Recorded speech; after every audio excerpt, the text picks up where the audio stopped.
Bueno, pues vamos a empezar el acto, espero que se me escuche. Muy buenas tardes a todos y a todas. En primer lugar, querría agradecerle al profesor Gabriel Albiach, en nombre de mi esposa Carmen Bueno, Carlos Mendoza, que no ha podido venir, y la sección de Filosofía del Ateneo de Madrid, su amable disposición para impartir esta conferencia en torno al problema de la imaginación y la realidad en Spinoza. También quería agradecerles a Carmen y a Carlos el haberme concedido el honor de presentar a alguien tan admirado y respetado por Carmen y por mí, como es Gabriel Albiach, aunque yo no formo parte de la sección de Filosofía. ¿Se escucha? Sí. Bueno, me han pedido, intentaré ser breve, pero algunas cosas las quiero decir, ¿no? Porque quizá no tenga más oportunidad de volver a ver a uno de mis maestros, ¿no? Me han pedido que presente a Gabriel Albiach y podría parecer que, dada la relevancia intelectual de nuestro invitado, pues dicha presentación no sería necesaria. Yo ciertamente creo que es así para la gente de mi generación, puesto que para todos nosotros resulta una persona bien conocida. Sin embargo, hace poco estaba hablando con unos jóvenes graduados en filosofía, en la Beca Librería en concreto, ¿no? Y al recomendarle la lectura de uno de los libros de Gabriel, pues resultó que, para mi sorpresa, no sabían de quién les estaba hablando. Bueno, los que me conocen saben que he dedicado buena parte de mi investigación personal al estudio de la escuela pesimista alemana, desde Schopenhauer a Philipp Mayländer o Herbert von Hartmann, autores que no se caracterizan precisamente por considerar que este mundo es el mejor de los posibles. Pero aún así, cuando escuché que esos jóvenes desconocían a uno de los escasos filósofos de fuste que aún quedan en España, y seguramente en toda Europa, esta es mi opinión, pues me estremecí al pensar hasta qué punto estaban justificados los sombríos presagios de estos filósofos pesimistas sobre el fatal destino hacia el que se parece encaminarse la cultura europea. Cuando unos meses después acudí a la presentación del último libro de otro de los escasísimos intelectuales, pienso yo, lúcidos que queda en nuestro país, Ignacio Gómez de Liaño, vi que apenas había un puñado de personas y de edad avanzada, los que habíamos acudido a la convocatoria. Y esta sensación de fin de época y de eclipse de nuestra civilización, para hablar como Liaño, pues se hizo en mí si cabe más intensa. Bueno, como adepto, digamos, a la corriente pesimista, experimenté una sensación agridulce. Levemente dulce, porque a todos nos complace ver confirmada de alguna manera nuestra interpretación de la realidad, pero muy agria, es decir, muy triste, porque lo cierto es que me hubiese gustado no verla confirmada. Pero, como decía Baroja, el mundo es así, es decir, malo, y el auténtico pesimista, como luego veremos, yo creo que es también Albiach, no le queda otra, que enfrentarse a lo que Nicolai Hartmann llamaba la dureza de lo real, sin hacerse ilusiones sobre el oscuro futuro en el que nos vamos adentrando, al parecer sin remedio. Lo único que le queda ante la hostil dureza de lo real, como dicen Spinoza y Albiach, no es reírse, lamentar ni detestar, sino comprender la realidad, por terrible que sea la conclusión a la que se termine por llegar. Así pues, por si alguno de ustedes no le conoce, que imagino que no será así, pero por si acaso voy a presentarle muy brevemente a Gabriel Albiach, a quien yo al menos estoy deseando escuchar de nuevo. Pues aunque evidentemente no puede recordarlo, yo, igual que Carmen Bueno, fui alumno suyo allá por los primeros años 80, cuando Gabriel lucía pelo largo y perilla cartesiana, y nos encandilaba cada semana sacando de su cartera multitud de libros. ¿Cómo le podían caber tantos libros en esa cartera? Nos preguntábamos estupefactos, y veo que sigue siendo así. Que luego leía en el transcurso de sus clases con voz rotunda y serena. Voy a presentarle por consiguiente no tanto a Gabriel Albiach, sino a mí, Gabriel Albiach, diciéndole cómo percibo yo a este profesor, que ha sido uno de mis maestros y al que muchos venimos siguiendo con admiración desde nuestra juventud hasta hoy. Mi recepción de Gabriel Albiach se resume en estas 4 rasgos. Yo pienso que Albiach es 1, un maestro; 2, un filósofo español; 3, un libertino; y 4, un pesimista sui generis. En primer lugar, Gabriel Albiach ha sido un genuino maestro para toda una generación, tal como he indicado antes, habiendo ejercido su impagable magisterio tanto a través de su docencia como de sus libros e innumerables artículos. Debo decir que yo conocí a Gabriel Albiach en su etapa inicial, que es la que a mí más me gusta, aunque no sé si será la que más le gusta a él. Es decir, a Albiach, que nos enseñaba la filosofía del Renacimiento y que nos inició en los secretos del hermetismo, o en los entresijos filosóficos de Pico de la Mirandola, Marsilio Ficino, Maquiavelo, Savonarola, Giordano Bruno, Spinoza, este último junto al excelente Eugenio Fernández, muerto tan joven, a quien quisiera recordar aquí. A Albiach le debo mi interés por todos estos autores. El otro Albiach, es decir, el que conoce actualmente el gran público, aunque no los más jóvenes, como hemos visto, es decir, el Albiach más periodístico, es para mí ya posterior, y aunque sigue siendo igual de admirable y valioso que el Albiach que conocí de muchacho, ha perdido evidentemente un poco de ese halo reverencial que tiene para todo joven el maestro que le abre las puertas del conocimiento, aunque su producción continúe pareciéndome excelente por el rigor, la profundidad y la honradez de sus críticas y reflexiones que hacen de él, como acabo de decirles, un verdadero maestro. A escasas personas les concedería yo ese rango dentro del maltrecho panorama intelectual de nuestro país.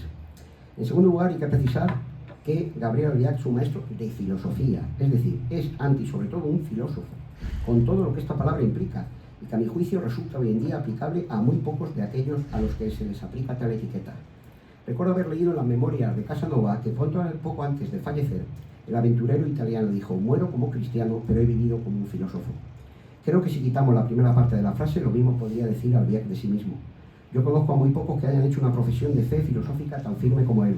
Albiach lo ha apostado todo, podríamos decir casi pascalianamente, a la casilla de la filosofía, aun a riesgo de pagar muy caro su apuesta. Y vaya que la ha pagado. No hace falta más que recordar los problemas que tuvo en la Universidad Complutense de Madrid, cuando los que le hemos seguido fielmente a lo largo de todos estos años oímos estupefactos que algunos le acusaban de ser un fascista. Término este que ahora emplea el buen tuntún nuestra desnortada izquierda, hasta convertirlo en un pseudoconcepto que apenas significa ya nada. Dicho sea de paso, sabrán los que emplean esta palabra realmente lo que significa fascismo, querido Gabriel.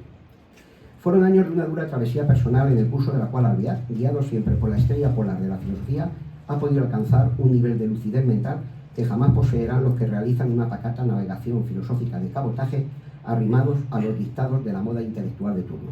En este sentido, yo interpreto la evolución filosófica de Gabriel Albiach como una suerte de camino iniciático en el que ha tenido que perderse y sufrir para salir renovado, depurado y fortalecido al alcanzar ese nivel superior de lúcido conocimiento e insumisa libertad que solo alcanzan quienes han atravesado el infierno de lo real.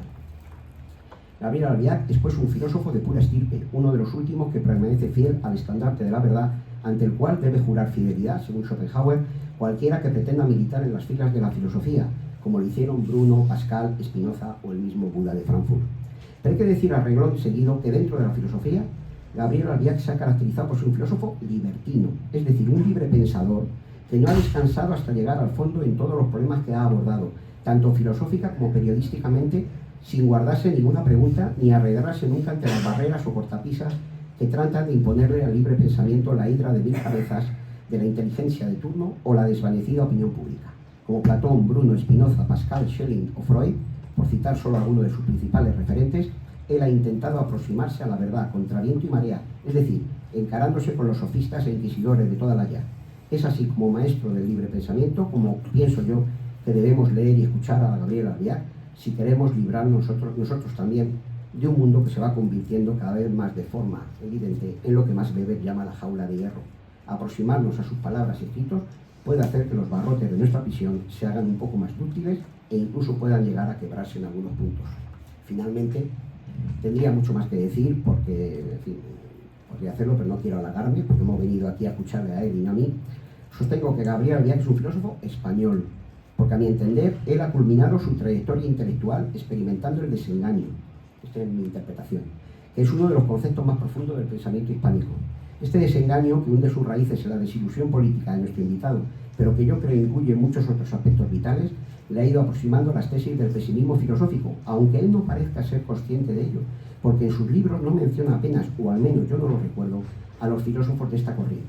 La única alusión que detecto en este sentido es la que hace en sus últimos trabajos a la tesis freudiana de la pulsión de muerte, anticipada por los olvidados Philip Mailander y Sabina Spielrein. Pero da lo mismo, porque leyendo sus libros, desde la añoranza del poder o la consolación de la filosofía, hasta el más reciente, ese maravilloso protréstico titulado Elogio de la filosofía, podemos comprobar cómo están jalonados de continuas reflexiones ligadas a los conceptos de desilusión, desengaño y muerte, centrales en el pensamiento español, especialmente del barroco, y que han llevado a Albiach a encontrar su último refugio en el único lugar digno de un filósofo, su biblioteca. Igual que algunos venimos buscando refugio en la biblioteca de este Ateneo de Madrid desde hace ya 38 años, aunque en los últimos tiempos hayamos tenido que ver cómo sus ilustres salas se han convertido en ocasionales salas de rodaje o espacios para pases de moda. Me parece que también aquí, querido Gabriel, tenemos motivos para ser pesimistas.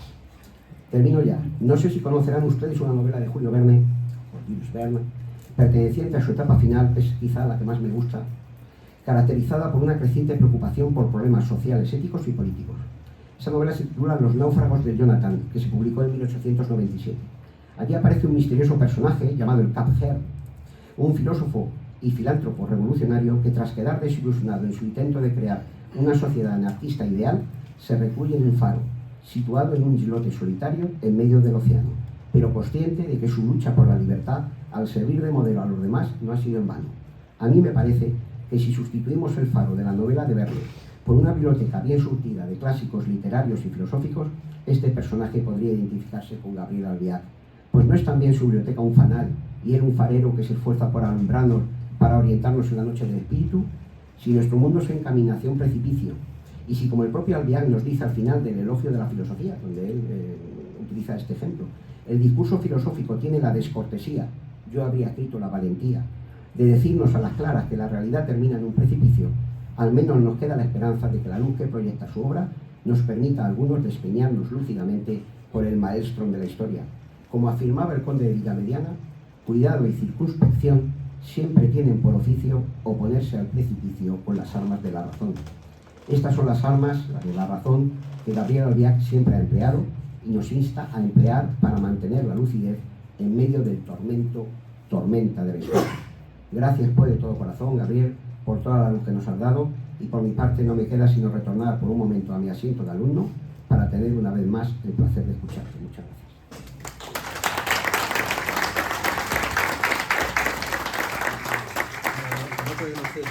¿Esto funciona?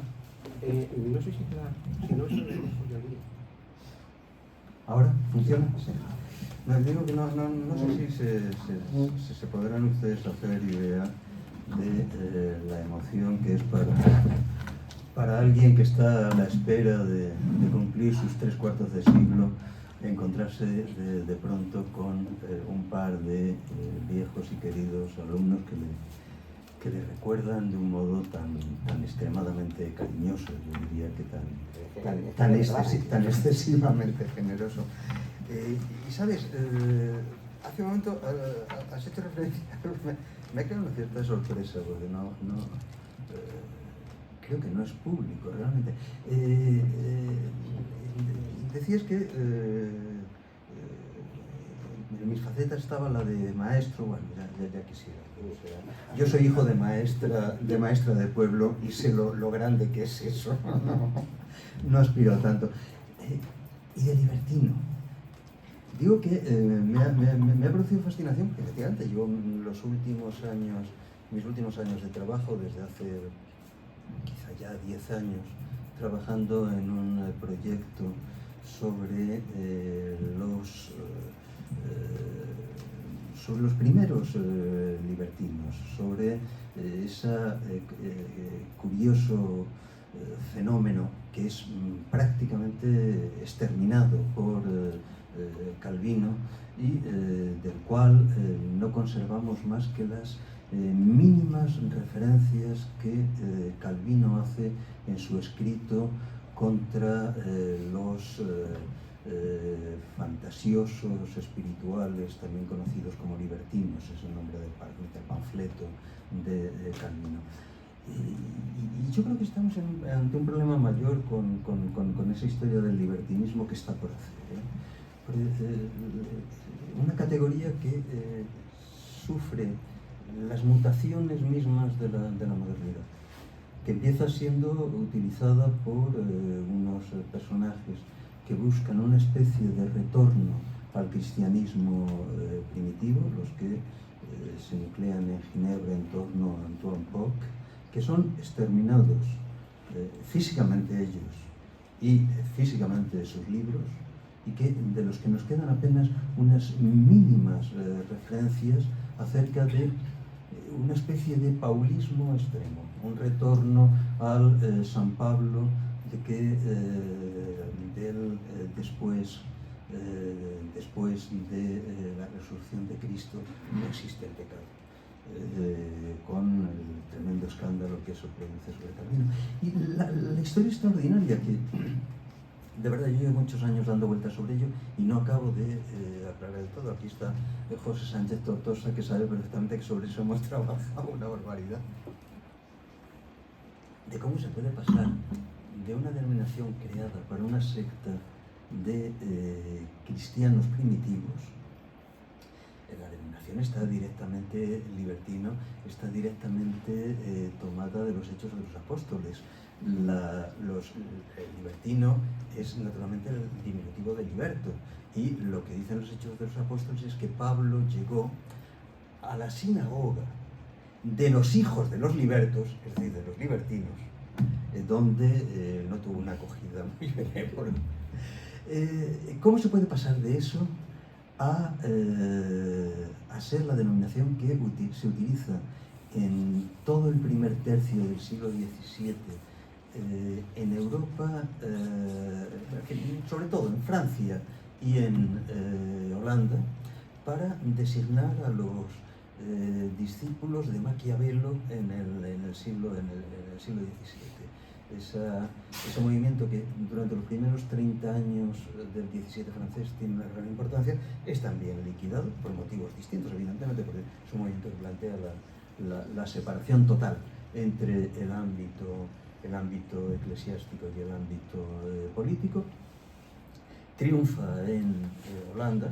Los hermanos de Witt y el teórico de los hermanos de Witt, Jean de la Cour, son libertinos explícitos, y finalmente es también extirpado en el momento de la caída de los de Witt, y queda ahí como residuo el uso que pasará el siglo XVIII, es decir, el de la ruptura con las convenciones en el ámbito de lo privado, y también pasa del ámbito de la literatura teórica, que es al que ha concernido en sus dos primeros siglos, teología primero, teoría política después, en el XVII, al ámbito de la novelística, esencialmente produciendo pues toda esa tradición que acaba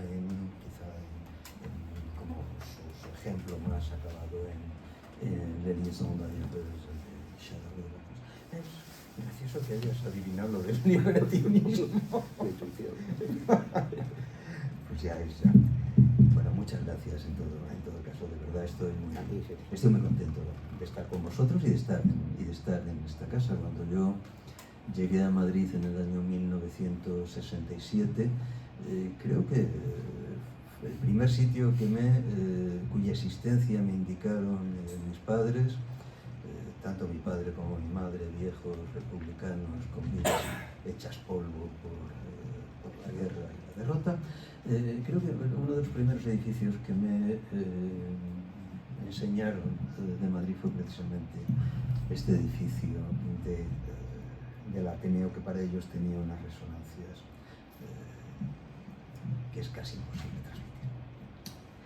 Vamos a ver. Cuando Carmen me propone tocar en Spinoza algo que nos pueda relacionar con el ámbito de la estética, Carmen no me desmentirá, le dije, es muy difícil, porque Spinoza no trata en ningún momento cuestiones explícitamente estéticas.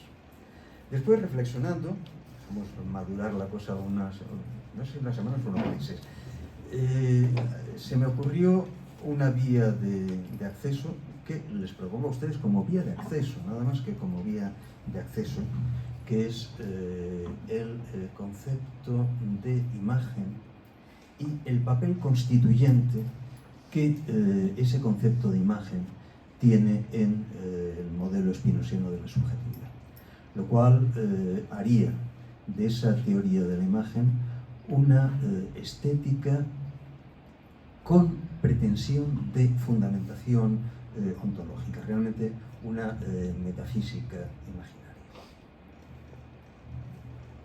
Permítame que parta de lo que yo pienso que es el punto de equilibrio de la ética de Spinoza.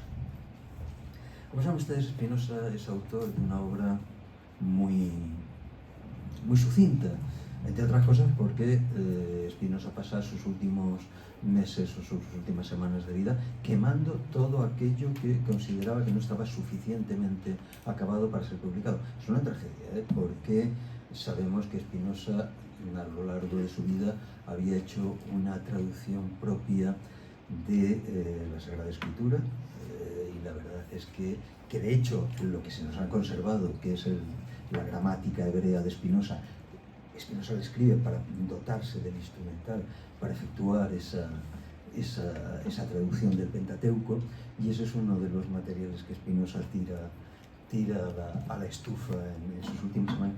No nos queda de Spinoza más que lo que Spinoza consideró que quedaba listo para la edición. De hecho, sus amigos lo que hicieron nada más fue retomar todo eso y llevarlo tal cual a Rioberts, el editor de Spinoza, y sacarlo en texto. Por eso, naturalmente, cuando ustedes leen la correspondencia de Spinoza, olvídense de cualquier imaginación respecto de textos personales, ni se tomen la molestia de buscar una línea personal.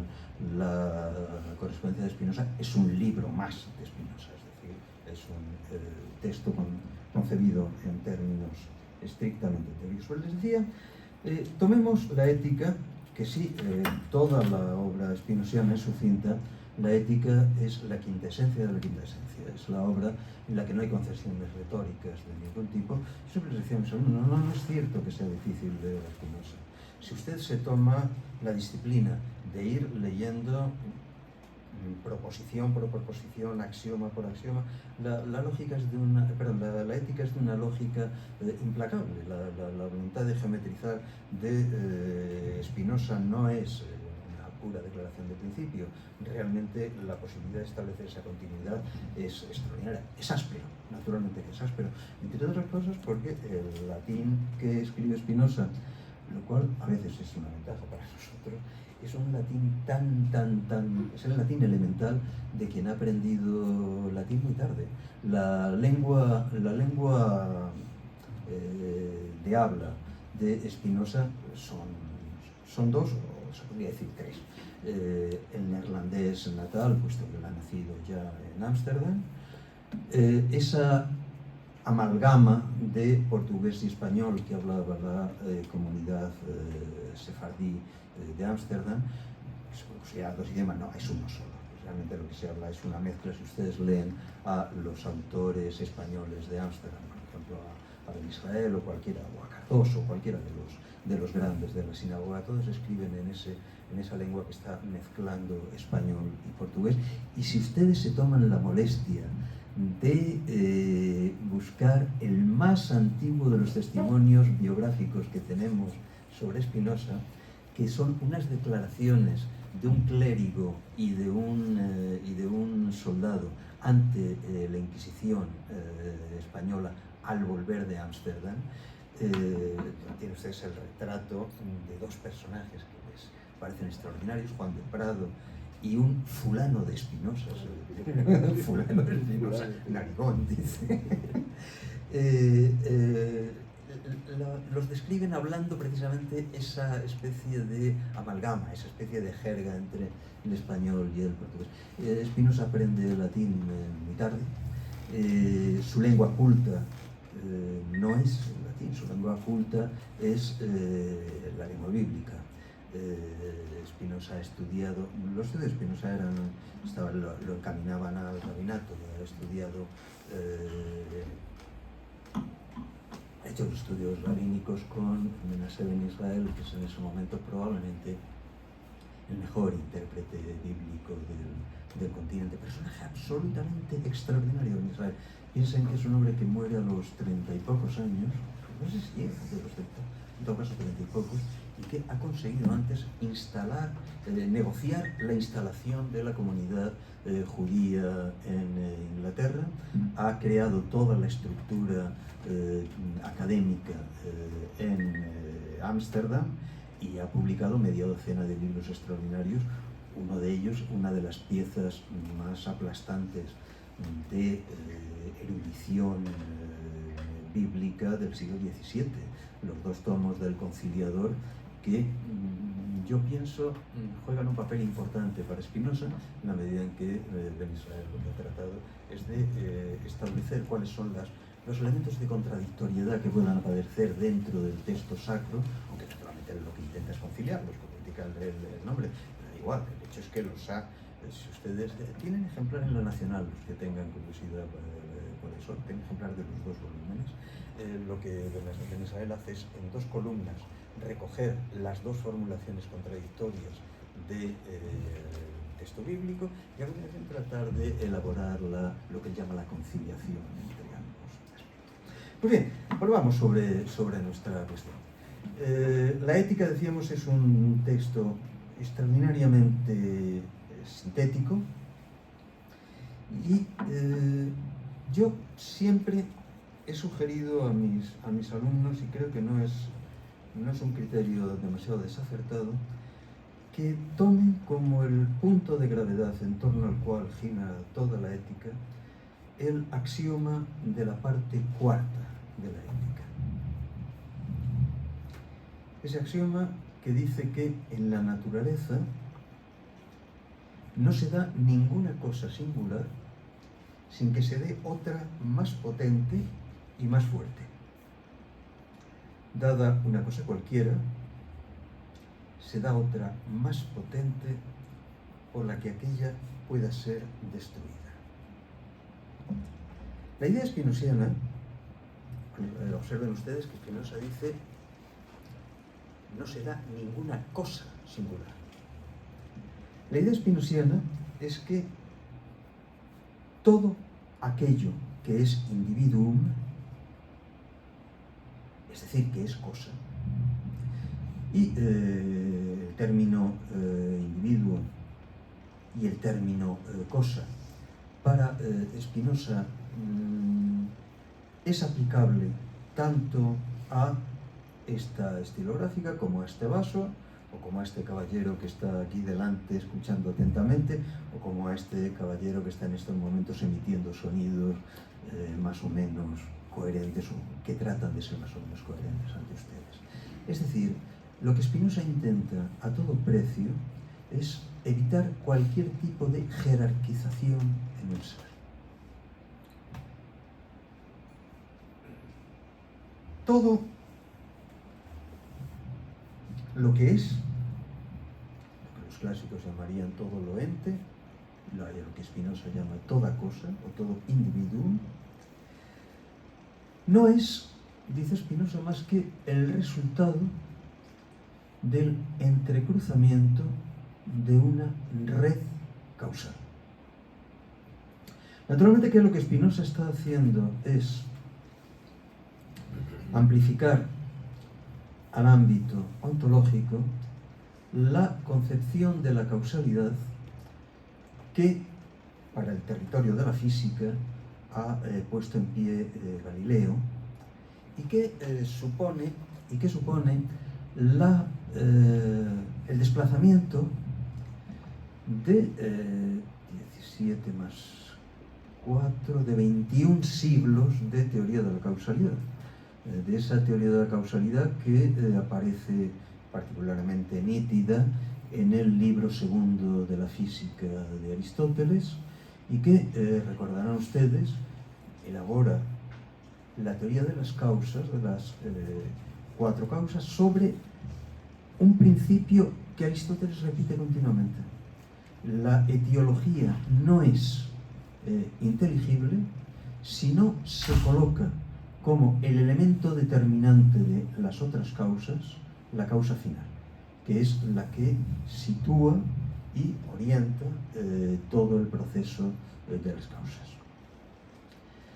Ahora bien, cuando Spinoza trata de tomar para el ámbito de la metafísica, de la ontología general,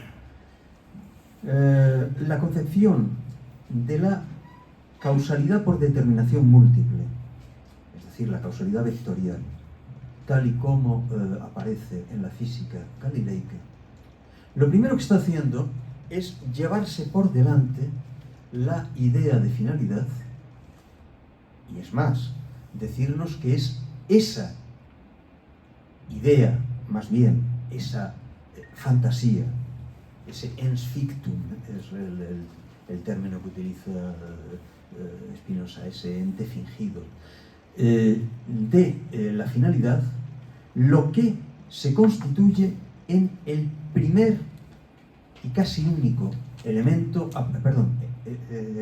error, el primer y casi único factor de distorsión a partir del cual todos los errores humanos se gestan.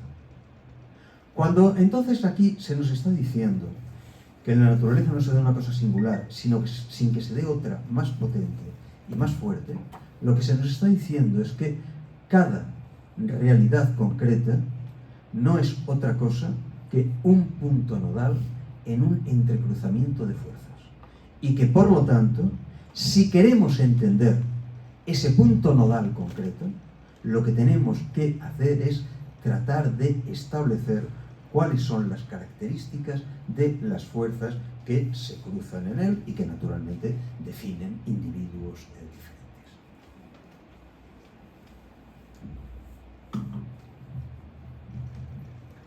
En última instancia, dice Spinoza, Ética 1.28,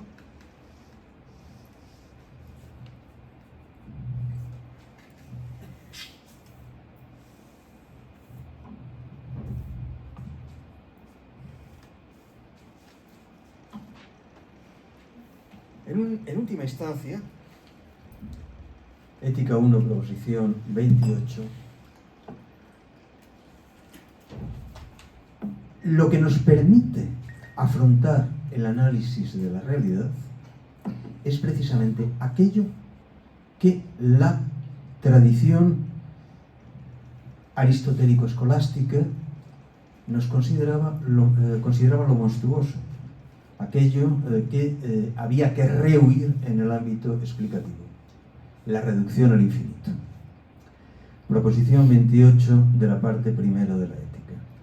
Ninguna cosa singular, o sea, ninguna cosa que es finita y tiene una existencia determinada, puede existir ni ser determinada a obrar si no es determinada a existir y obrar por otra causa, que es también finita y tiene una existencia determinada, y a su vez dicha causa no puede tampoco existir ni ser determinada a obrar si no es determinada a existir y obrar por otra, que también es finita y tiene una existencia determinada, y así hasta el infinito. Es obviamente la contrateoría de la causalidad escolástica, y es el inicio de algo que va a convertirse, yo pienso, en el lugar común de la teoría de la causalidad en todo el ámbito de la cientificidad moderna, que es la concepción de la causalidad en red, esa causalidad múltiple, esa causalidad por determinación múltiple a la que les hacía referencia hace un momento. Pues bien, ¿qué es lo que en esa red, en ese entrecruzamiento de vectores, permite diferenciar a un individuo? Spinoza lo dice de modo muy claro, es una de las definiciones más repetidas y conocidas de Spinoza. Tomemos, por ejemplo, aparte en muchas ocasiones, pero tomemos 3.26.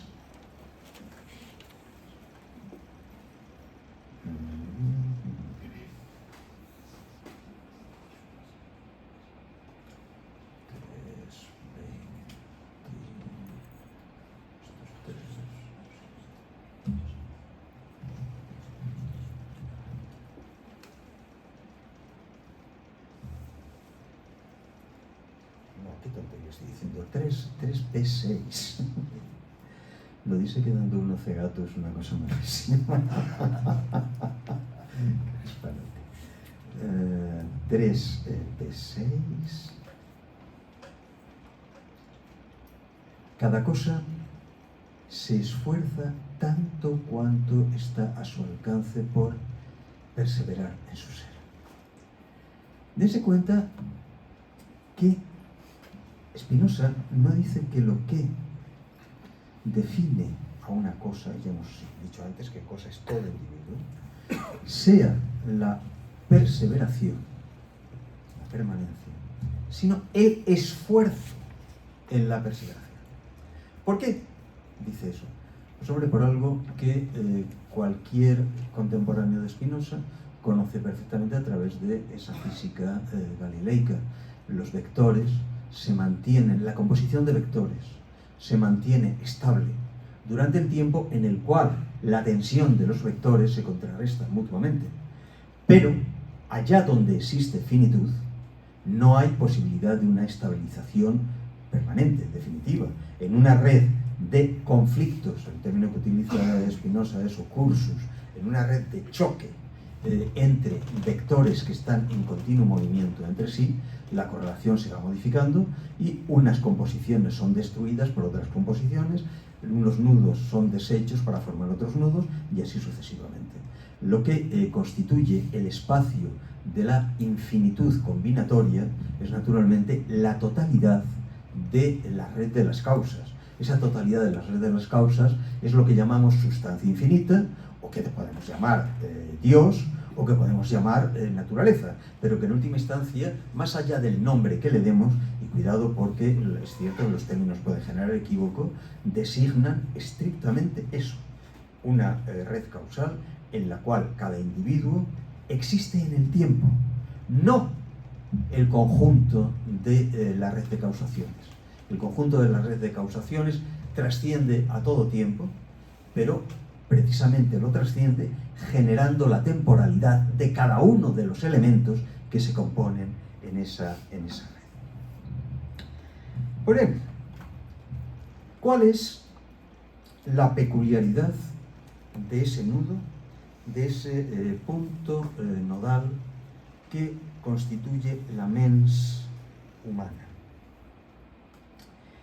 Me van a perdonar la tonta pedantería de decir mens, que todo el mundo entiende, no hay ningún problema. Lo digo por una razón, porque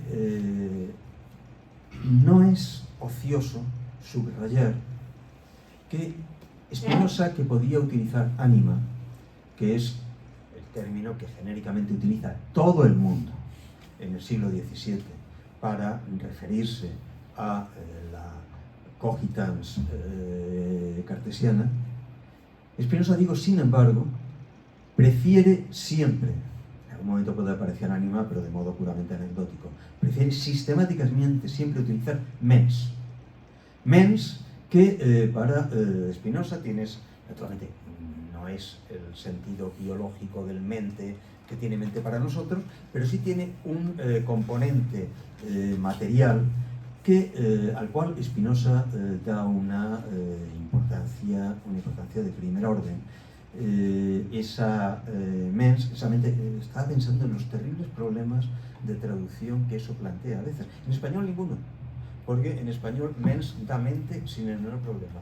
Por lo tanto, para traducir Spinoza, y sin embargo, Vidal Peña, que hace una maravillosa traducción de Spinoza, que ha sido durante décadas, la traducción canónica. Ahora tenemos la traducción de Pedro Lomba, que en muchos aspectos la mejora, pero bueno, eso no quita que la traducción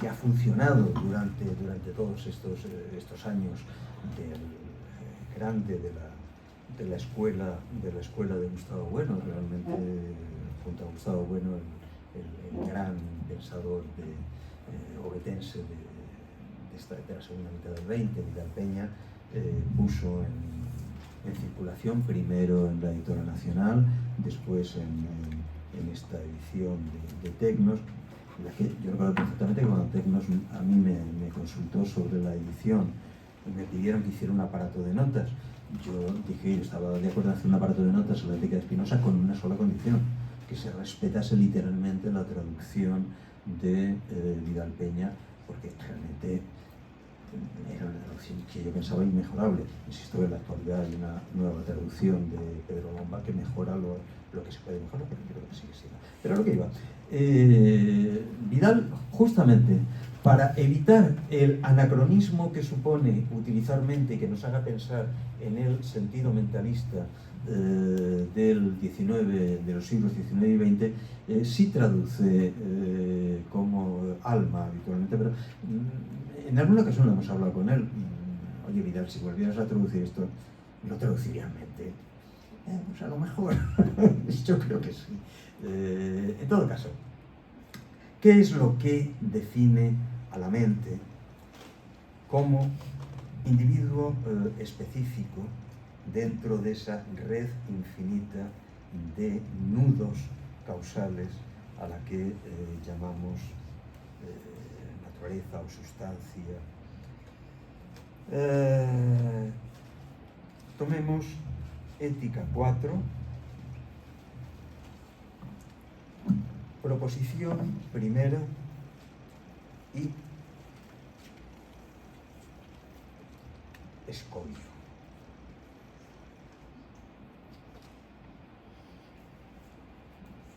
La proposición primera ha planteado algo que puede resultar extrañísimo a quienes se hagan la imagen, desgraciadamente, muy fosilizada por los manuales,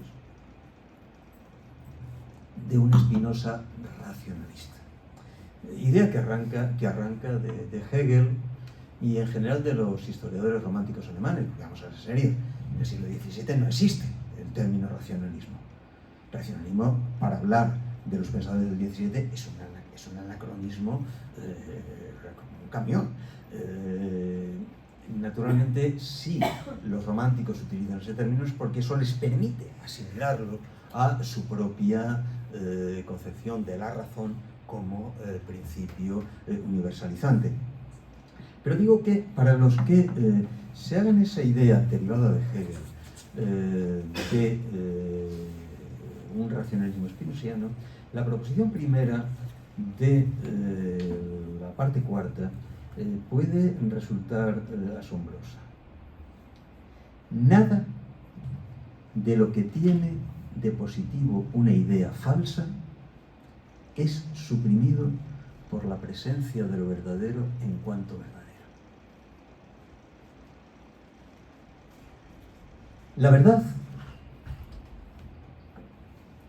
no desplaza por su propia potencia el peso del error en la medida en que el error no es un defecto de cálculo, sino el peculiar modo de componerse un conglomerado imaginario en el cual el sujeto que habla cree reconocerse.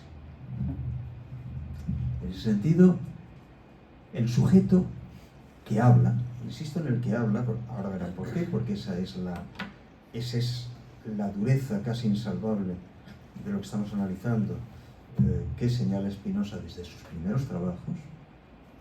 El sujeto que habla cree estar enunciando un yo que es una realidad sustantiva.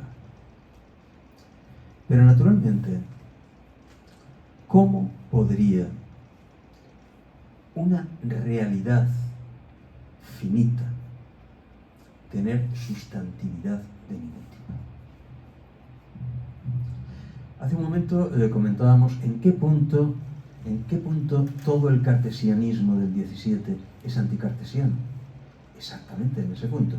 En el momento en el que Descartes, en los principios de la filosofía, es decir, ya al final de su vida teórica, en la madurez absoluta, cuando es realmente el hombre más respetado en filosofía del continente, retoma su concepción primera y por sustancia, cito de memoria, pero no creo distorsionar demasiado, por sustancia he definido ya, por sustancia, aquello que es por sí y se concibe por sí. A lo cual, y ahí es donde empieza el asombro del texto, a lo cual cabe oponer una objeción. Porque si hablamos en rigor de las tres sustancias que he enunciado, la res cogitans, la res extensa y la res infinita o Dios, solamente esta última, la res infinita, podría existir, porque una sustancia infinita absorbería en sí cualesquiera sustancias no infinitas. Hablar de sustancia no infinita es una contradicción en los términos. El lector se queda estupefacto. No sé, por lo menos yo a mis 16 años cuando leí eso por primera vez, pero ¿cómo puede haber hecho esto? Acaba de volar todo el sistema. Porque lo acaba de volar, con conciencia de lo que está haciendo. Porque inmediatamente después lo que dice, ¿de dónde llego a la conclusión de que tienen razón en la escuela con E mayúscula, es decir, en la escolástica, cuando nos dicen que el concepto de sustancia se enuncia en dos sentidos distintos, un sentido propio y un sentido analógico, siendo el sentido propio el que utilizo cuando hablo de Dios y siendo el sentido analógico el que utilizo cuando hablo de resultados de la sustancia. Sí, estupendo, la escolástica estupendo, pero es que resulta que Descartes ha empezado en el discurso del método precisamente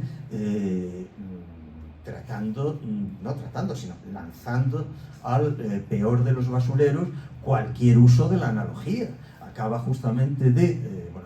Ha empezado precisamente indicando que la analogía es el concepto a partir del cual se distorsiona todo el pensamiento filosófico y que lo que va a tratar él es de efectuar un tipo de pensamiento que no necesite para nada el uso de la analogía, sino el que todo puede operar mediante deducción a partir de conceptos claros y distintos.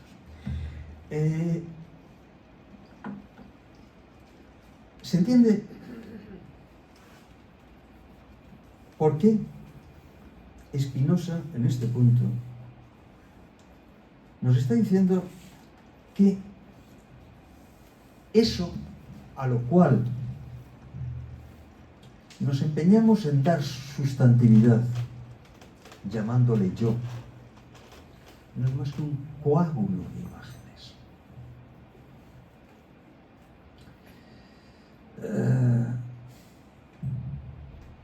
En última instancia podríamos decir que yo, en rigor, no es más que un pronombre personal, sin contenido de ningún tipo.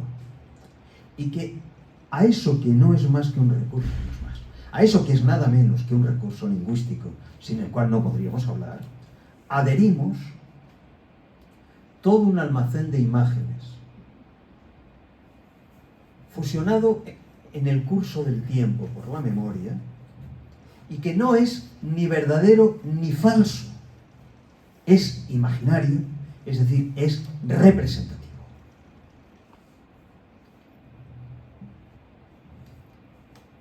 ¿Qué sucede entonces?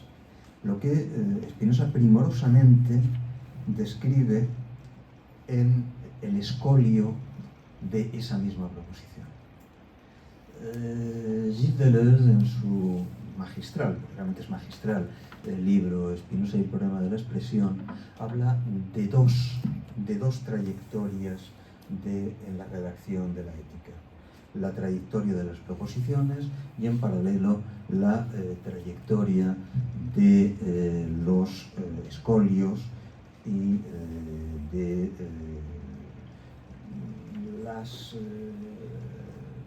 a veces las objeciones, a veces las prolongaciones, pero básicamente la doble serie de lo que es la deducción geométrica y el escolio en el cual Spinoza abandona la exposición geométrica para pasar a dar una descripción más plástica, más fácilmente apreciable del contenido que la serie geométrica viene de dar.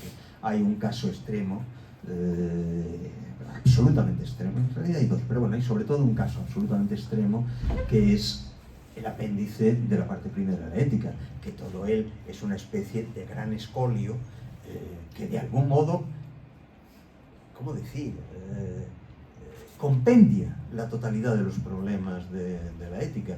El apéndice de la parte primera de la ética, sobre el que vamos a volver dentro de un momento, es el equivalente para Spinoza de lo que sería el discurso del método para Descartes, es decir, el trazado de las condiciones formales de la enunciación.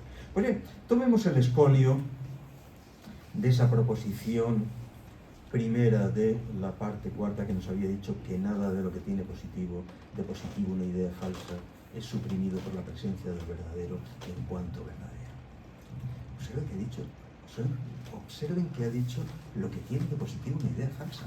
Es que naturalmente una idea falsa. tiene algo de positivo? ¿Por qué demonios algo que puedo demostrar matemáticamente que es falso, sin embargo, tiene una presencia impositiva en mi mente?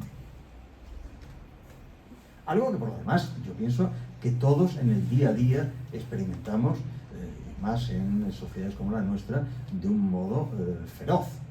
La cantidad de imbecilidades, que sabemos que son imbecilidades, y que repetimos porque de lo contrario sería literalmente imposible entenderse con nadie, forman parte de probablemente la mayor tragedia del mundo de los últimos 3/4 de siglo, ese mundo que Guy Debord anticipaba maravillosamente en la sociedad del espectáculo, en el cual no hay más alternativa que la de jugar en escena o tirarse de la escena de cabeza.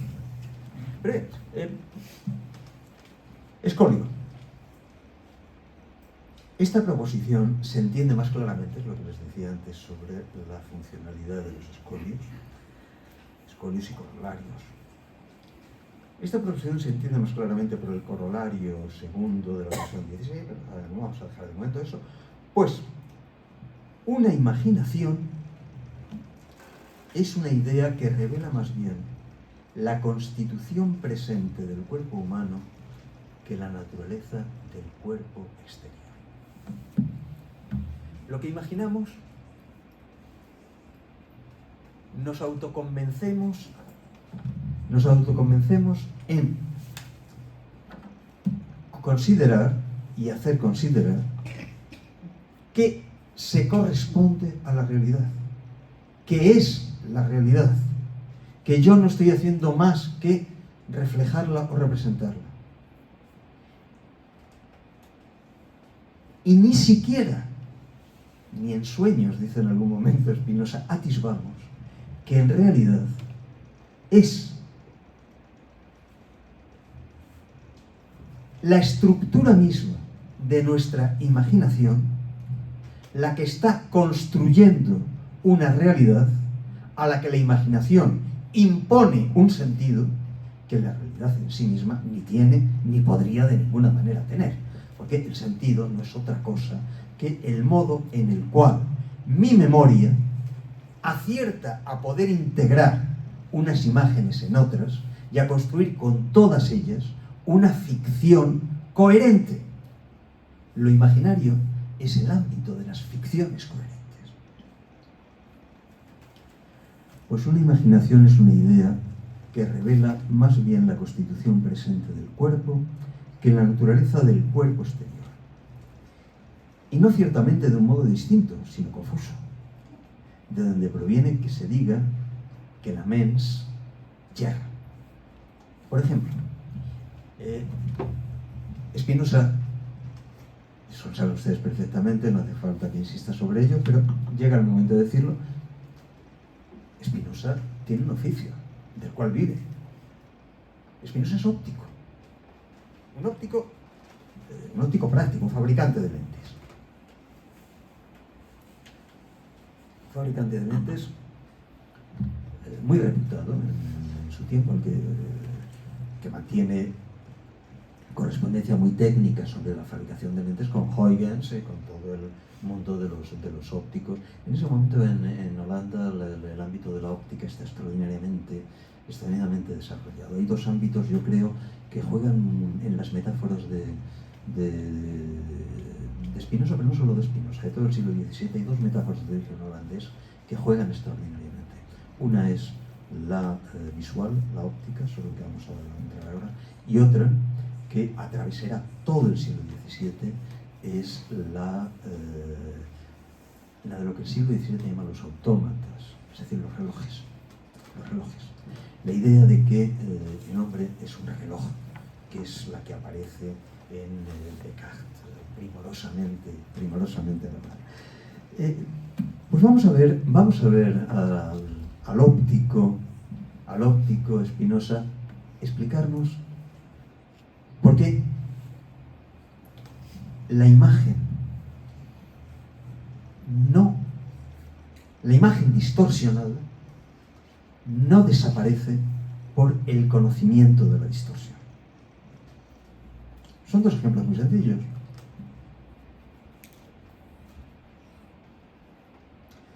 De donde proviene que se diga, por ejemplo, cuando contemplamos el Sol, imaginamos que dista de nosotros aproximadamente 200 pies, en lo que nos equivocamos, mientras ignoramos su verdadera distancia.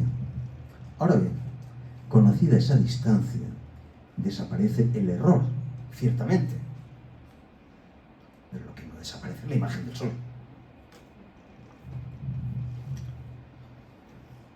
Ahora bien, conocida esa distancia, desaparece el error, ciertamente, pero no aquella imaginación. Es decir, sabemos que lo que estamos viendo no es tal como nuestro ojo nos dice estar viéndolo, pero el saberlo no hace que nuestro ojo lo vea de un modo distinto. ¿Qué es lo que hace el saberlo? Pues el saberlo hace un par de cosas absolutamente maravillosas. En primer lugar, nos permite estudiar cuál es la estructura del ojo. Nos permite estudiar cómo compone el ojo una imagen.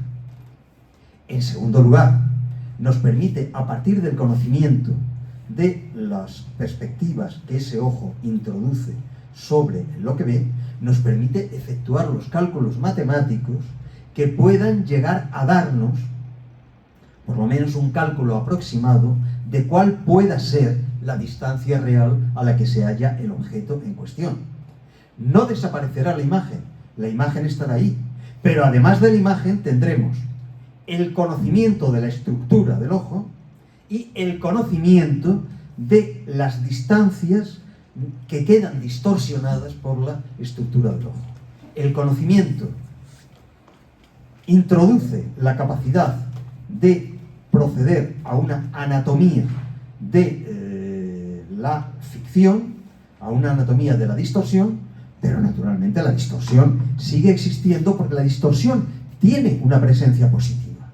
La distorsión tiene la función de hacernos representable la realidad en un modo escénico reproducible.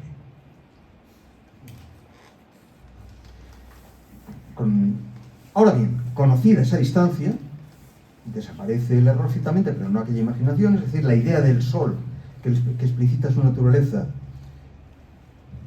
solo en la medida en que el cuerpo es afectado por él y de esta suerte, aunque conozcamos su verdadera distancia, no por ello dejaremos de imaginar que está cerca de nosotros. Exactamente lo mismo con un segundo ejemplo óptico que de niños a todos, yo creo, nos ha fascinado. Lo de que si uno mete una varilla dentro de un estanque, visualmente la varilla queda partida por la mitad, queda en ángulo y según la vamos sacando vuelve a estar en la misma posición.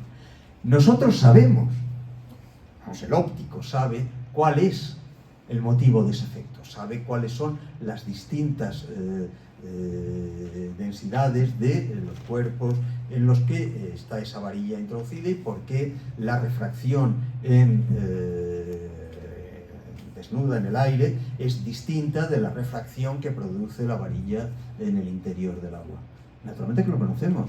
Hace eso que el sabio que sabe, el geómetra o el óptico que sabe qué ángulo exacto se va a producir en función del líquido en el que ha metido, vea eso distinto al resto de los mortales. No.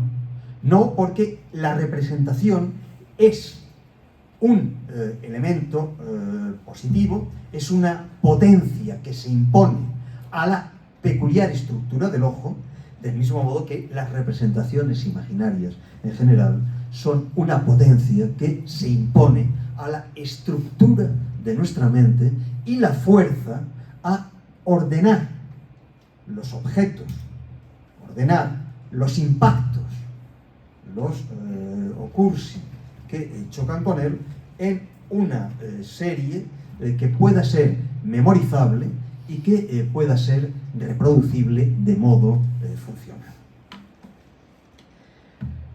La imaginación, por lo tanto, piensa que está hablando del otro, cuando en realidad, claro que la imaginación nos está dando elementos preciosos de conocimiento. Pero esos elementos preciosos de conocimiento que nos está dando la imaginación son precisamente los elementos que nos permiten comprender cómo funciona nuestra subjetividad. y cómo no podemos en modo alguno llamar conocimiento a lo que es representación imaginaria, pero sí podemos utilizar el conocimiento para saber cómo utilizar esa representación imaginaria en función de lo que estemos tratando de realizar. Y naturalmente que sobre esa base, el óptico concretamente, podrá efectuar la fabricación de sus lentes que, como muy bien le reprochaba la autoridad eclesiástica a Galileo con toda la razón del mundo, pero oiga, es que eso que está viendo usted por los lentes es una distorsión. Sí, claro que es una distorsión. Sí. Si alguien pretendiese decir, no, no es una distorsión, es la verdad pura y dura, estaría desbarrando lo que tiene naturalmente que decir el físico galileico y lo que tiene que decir Spinoza es, sí, es una distorsión. Y es una distorsión que puedo matematizar. Y en la medida en que puedo matematizarla, puede proporcionarme unos elementos de control sobre la realidad que de otro modo serían literalmente impensables. La distorsión, no la verdad, es el punto de partida del conocimiento. 2 siglos más tarde, y en un campo muy distinto, es el maravilloso debate entre Constant y Kant, que recordarán ustedes. Constant es en esa época un jovenzuelo frívolo que, bueno, pues acabará siendo un personaje interesantísimo siempre dentro de su frivolidad. Kant está en la cumbre, es el momento de la madurez absoluta de Kant. Y de pronto Kant tiene la lucidez y la honestidad intelectual de decir, este joven ahí en París, que por supuesto no conoce de nada, pero que le ha llegado la referencia, tiene toda la razón del mundo al plantear el problema de si la mentira es originaria y no la verdad. Y entonces se produce ese debate fastuoso acerca de la originariedad o no originariedad de la verdad, que se designa siempre, que Kant designa en su artículo, ¿existe un derecho a mentir?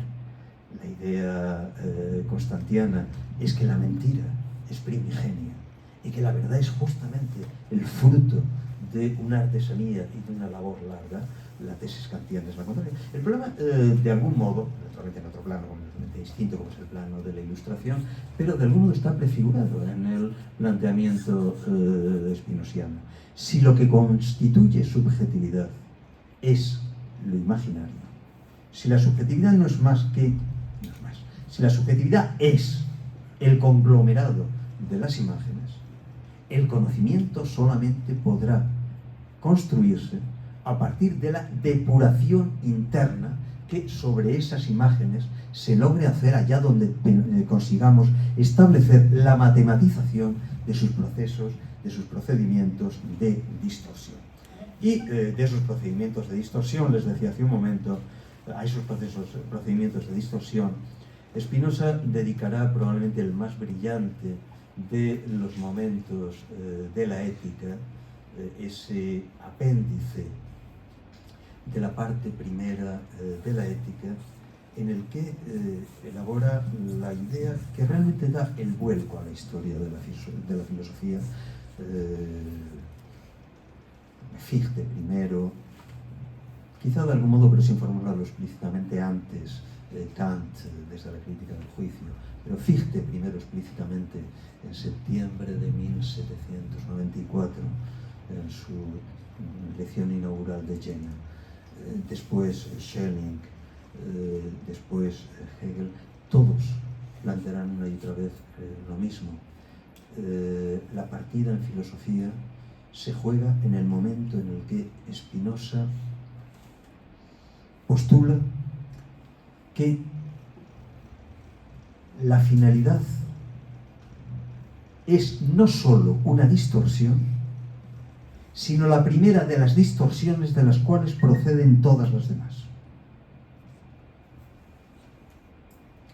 Y naturalmente, si ustedes recuerdan, la primera lección de Fichte en Jena es precisamente, acaba con una interlocución a sus alumnos. Existe ya un sistema de la filosofía, pero no es aceptable para nosotros porque es un materialismo. No utiliza el nombre de Spinoza. Unos meses después, Schelling, en sus cartas sobre el dogmatismo y el criticismo, que es la explicitación de las lecciones de Fichte, ya abiertamente da el nombre, pero todo el mundo sabe que está hablando de Spinoza. Ante ustedes y ante mí se abre la posibilidad de elaborar un sistema de la filosofía que, frente a ese materialismo, haga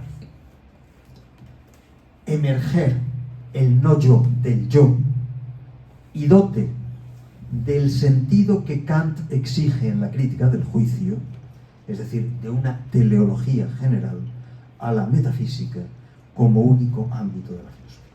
Y naturalmente que el aspecto fascinante de esos años, de los años de gestación del idealismo clásico alemán, es precisamente la dureza de esa polémica, la dificultad terrible de esa polémica, que había empezado antes, había empezado en el momento de la discusión entre Lessing y Jacobi, y que lleva una y otra vez a estrellarse contra el muro. Schelling probablemente es quien más claramente lo ha formulado en el Tratado sobre la esencia de la libertad humana. Solamente existen dos, pues Hegel recogerá la fórmula, solo existen dos posibilidades, o Spinoza o no filosofía, y el problema es que el problema Spinoza se reduce a o la introducción por la vía que sea posible del sentido en el interior como fundamento del ser, y entonces podremos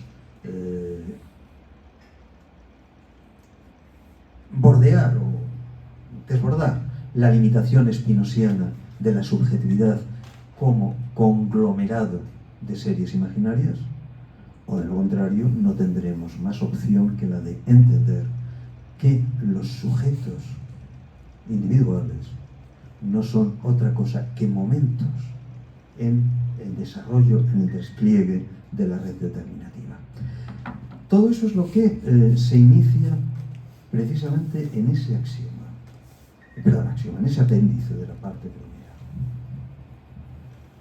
Todos los prejuicios que intento indicar aquí dependen de uno solo, a saber, el hecho de que los hombres supongan comúnmente que todas las cosas de la naturaleza actúan al igual que ellos mismos por razón de un fin. Y Spinoza es sumamente claro al respecto. Mire, lo de la finalidad es una metáfora artesanal. Naturalmente que el artesano se plantea un proyecto y a continuación trata de ajustar su obra al proyecto. El arquitecto hace sus planos y a continuación, si los hace bien, pues el edificio se mantendrá en pie, si aplica bien a la realidad esos planos, y si no, se caerá. Pero eso lo puede usted decir exclusivamente de aquellas obras que han sido fruto de artesanado, es decir, de aquellas cosas que son la materialización en un lugar material de una planificación de orden formal que la precede y a la cual se ajusta. Pero claro, usted puede decir eso de aquello que sepa que es así. No puede usted pura y simplemente proyectar eso como una explicación universal, como un principio metafísico, como esa teleología general que Kant en su momento pedirá, porque naturalmente eso supondría que está usted prefigurando una representación perfectamente insostenible de la divinidad fundante. Si usted está diciendo que lo real tiene un sentido porque ese sentido es puesto por lo único que podría ponerlo, es decir, por un ser infinito que impusiese el sentido de las cosas. Usted estaría entrando en una contradicción insostenible, Porque ese ser infinito no podría, en la medida en que es infinito, tener nada exterior a él. Por lo tanto, no podría ni darle un sentido ni quitarle un sentido. Sencillamente, todo eso sería una parte más dentro de la estructura causal del infinito. ¿Cómo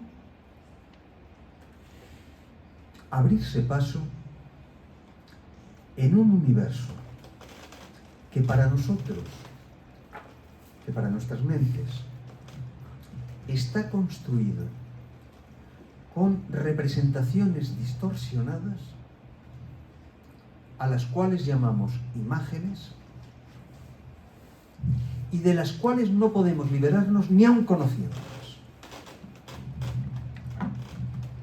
Hemos hablado del Spinoza óptico. Piensen ahora en un segundo aspecto de la óptica en la Holanda del siglo XVII. Aquellos de ustedes que hayan visitado el maravilloso Rijksmuseum de Ámsterdam, no sé si habrán tenido la misma fascinación. A veces forma parte de mis manías, sin más. Mi manía en el Rijksmuseum no son los grandes Rembrandt ni los grandes Rubens, que bueno, tal vez es lo que te llevan las primeras visitas y que son indescriptibles. No, son la serie inacabable de pequeños bodegones impecables, todos ellos. El bodegón es el cuadro de encargo por excelencia de esa burguesía muy doméstica que era la burguesía de las Repúblicas Unidas y muy específicamente la de Ámsterdam. Una burguesía en fase de ascenso esplendoroso. Piensen que en esos momentos la flota comercial holandesa es por sí sola tan numerosa como todo el resto de las flotas comerciales del mundo.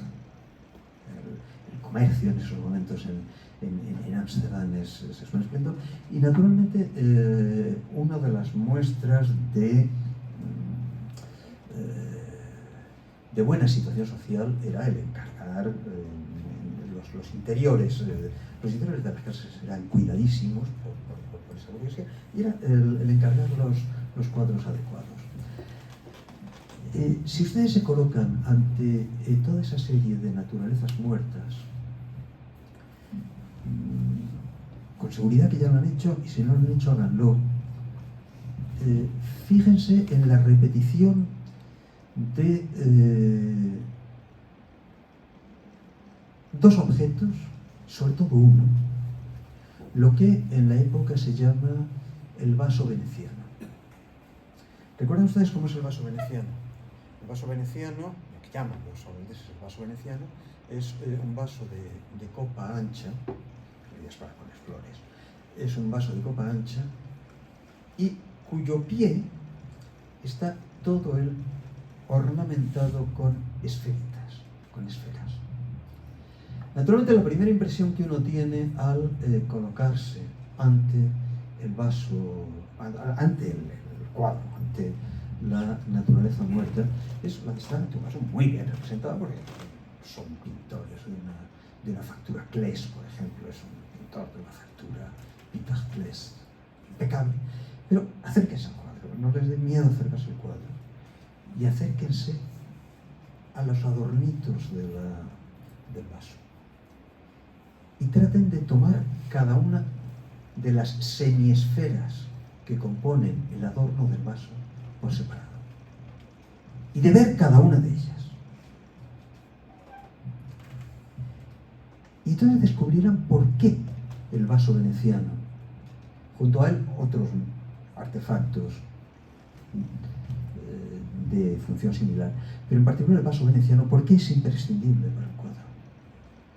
En el vaso veneciano, cada una de las esferas está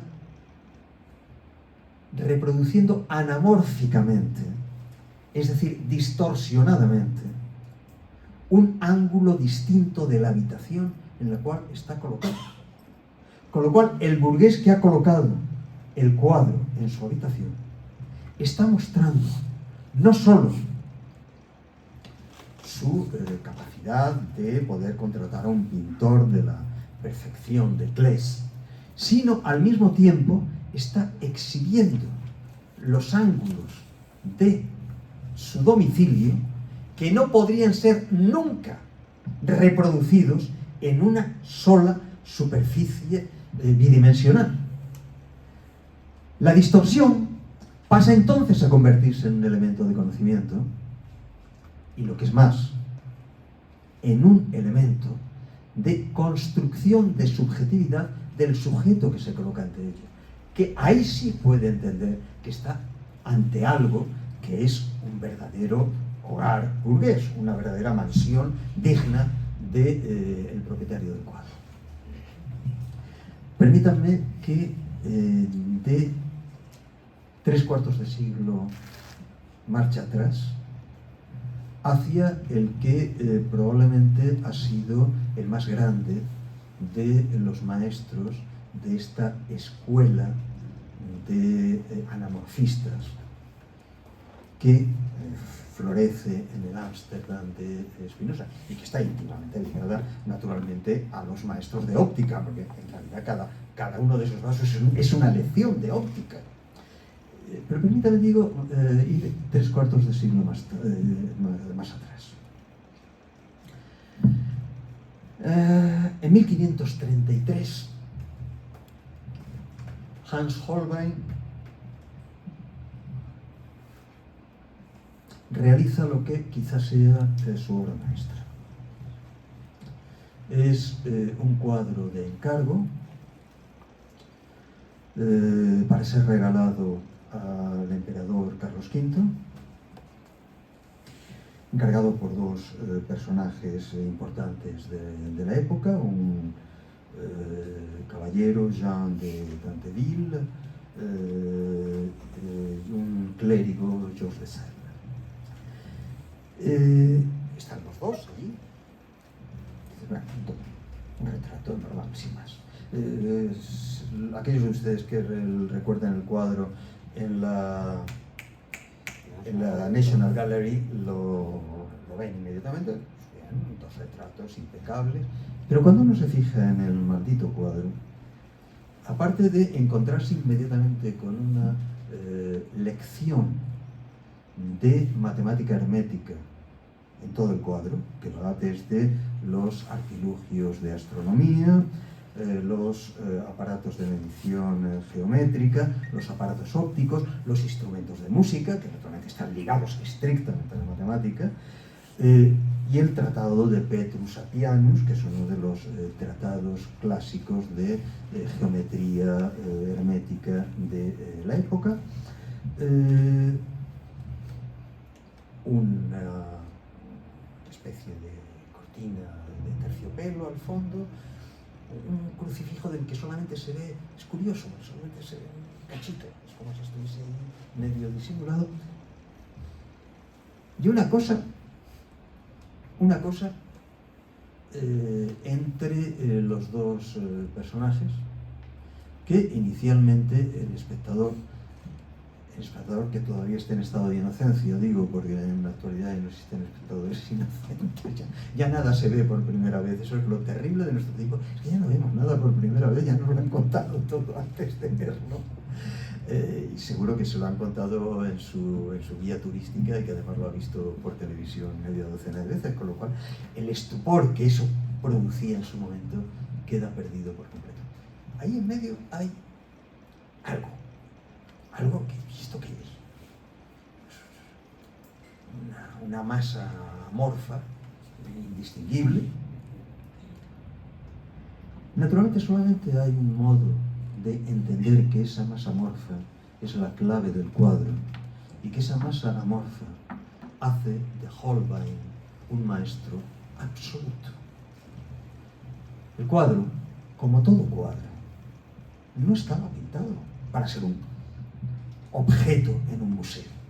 Les recuerdo esos capítulos iniciales absolutamente maravillosos del libro de André Malraux, del gran libro de estética de André Malraux, Le Bon Silence, los capítulos iniciales dedicados al museo. El museo es una monstruosidad, es un sitio en el que se coloca una Afrodita del siglo V junto a un crucifijo, junto a un Buda. Es decir, mire usted, esto no era arte para el que lo hizo, esto era fe.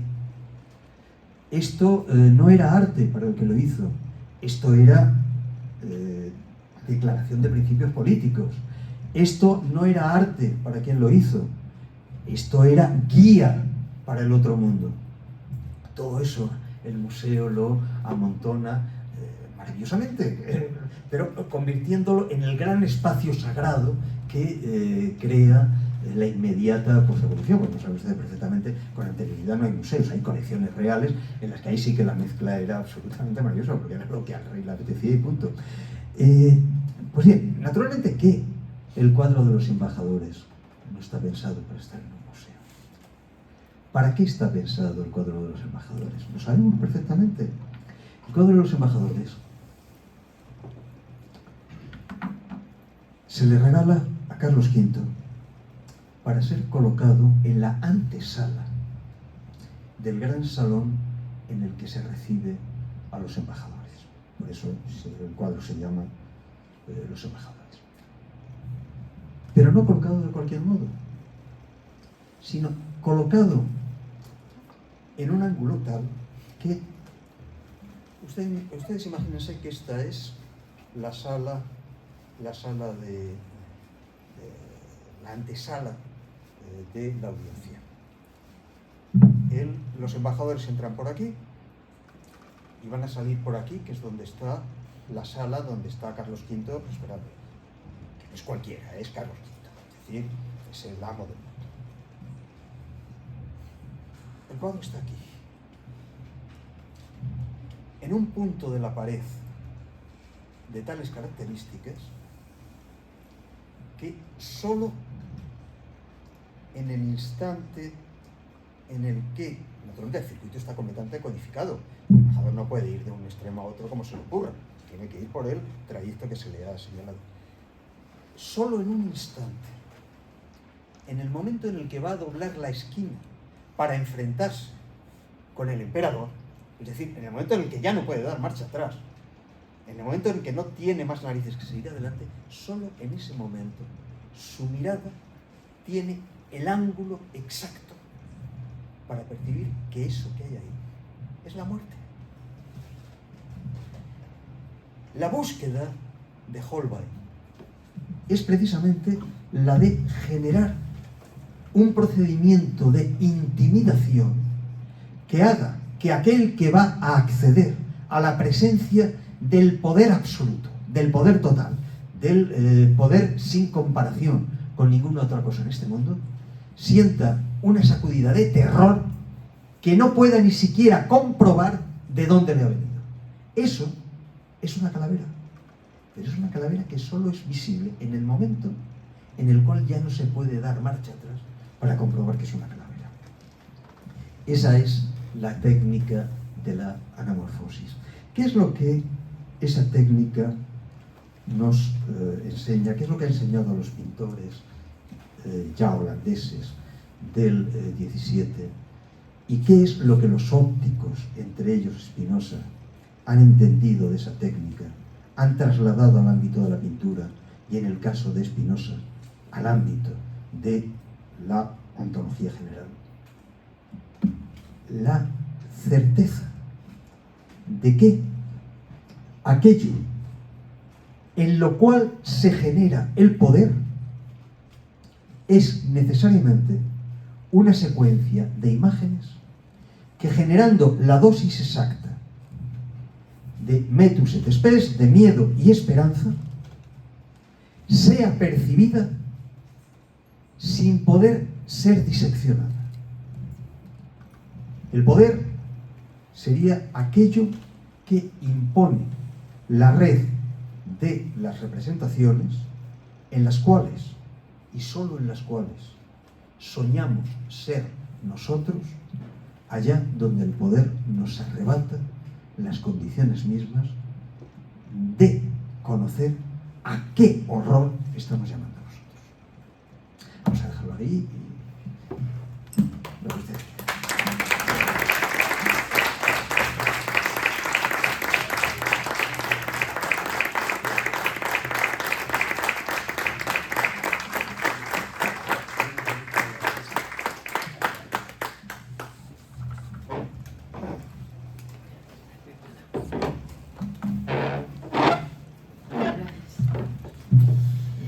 Bueno, muchas gracias, sobre todo a los jóvenes, que veo por ahí antiguos alumnos que están conociendo la filosofía de Albiac. Decíamos al principio que algunos jóvenes no lo conocían, ya los han conocido.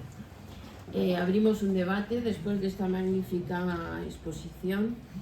Me ha llamado la atención que cuando Lacan habla del tema estético de la metamorfosis, ¿no? Parece que no lo sabía yo, tenía que haber leído también a Spinoza. No, pero eso sí lo sabemos, eso sí lo sabemos. ¿No? Lacan ha leído a Spinoza mucho antes que a Freud. Sí. Eso lo cuenta en diversas ocasiones. Lacan ha leído muy detenidamente a Freud en sus años, perdón, a Spinoza en sus años de bachillerato.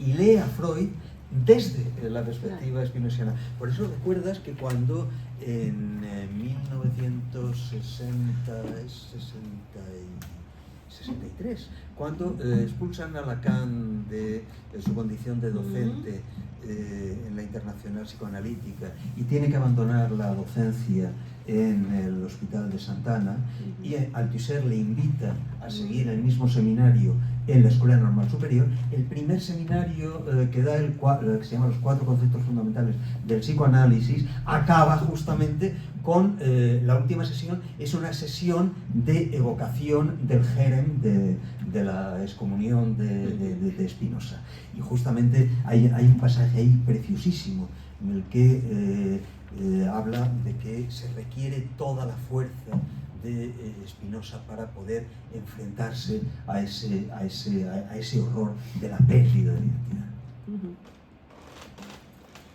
Pues abrimos el... Sí. Bueno, yo creo que la gran importancia histórica de Spinoza es que por vez primera se plantea una alternativa a la religión. Entonces se plantea como sistema filosófico. Y apabulló hasta tal punto a sus seguidores, y en particular a los alemanes, que fueron los que estuvieron más atentos a él, que pensaron que era insuperable. Incluso el propio Kant, su criticismo es el decir, he aquí la única alternativa posible a Spinoza. Pero yo creo que Spinoza plantea su filosofía como un sistema, y sistema es aquello en lo que cabe todo. Es decir, cabe también lo negativo, que es el mal y el error. Y eso está recogido y cabe porque el infinito, para Spinoza, ya no es sencillamente lo que existe en sí, sino es lo otro de lo finito. Y de ahí viene lo de toda determinación, que es negación. Bien. Ahora, yo es una fórmula que raramente aparece en Spinoza. Creo que aparece en algún momento en la correspondencia, pero que sin embargo fascina a los idealistas alemanes. Sí. Ahora, yo creo que Spinoza escribe el libro de la ética, y esa escritura, ese libro, ha resultado algo sarcástico, porque la ética es imposible en Spinoza. Si nosotros, en vez de oponer la causalidad a la finalidad, oponemos la causalidad a la libertad, ¿dónde está la libertad en Spinoza?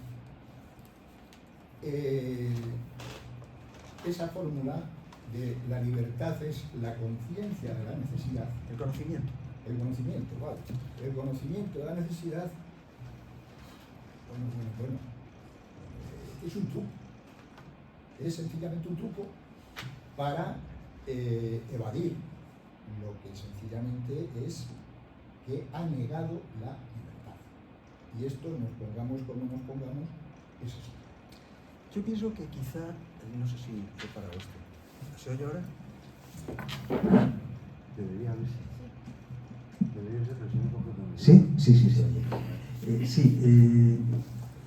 El problema de la libertad a partir de Spinoza se convierte en un problema endemoniado. Y eso yo creo que el que mejor lo ve Schelling en el Tratado sobre la esencia de la libertad humana, porque ve que no hay manera de salir de eso. Pero habría que hacer, por lo pronto, un par de matizaciones léxicas. No confundir nunca libertad con libre arbitrio o con libre voluntad. Porque lo que Spinoza sí tiene perfectamente claro es que la expresión libre voluntad o libre arbitrio es internamente contradictoria. Es un oxímoro explícito. ¿Por qué? Porque la voluntad, pero eso cualquiera que haya leído a Platón lo sabe, o sea, eso es el final del Fedro.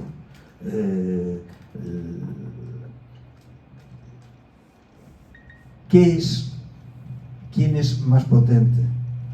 ¿El que quiere o el querido?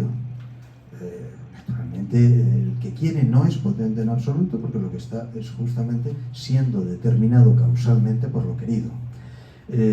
La voluntad, es decir, la volición, es por definición siempre sierva. Siempre. Yo puedo decir que estoy bebiendo porque quiero, y que eso es un acto libre.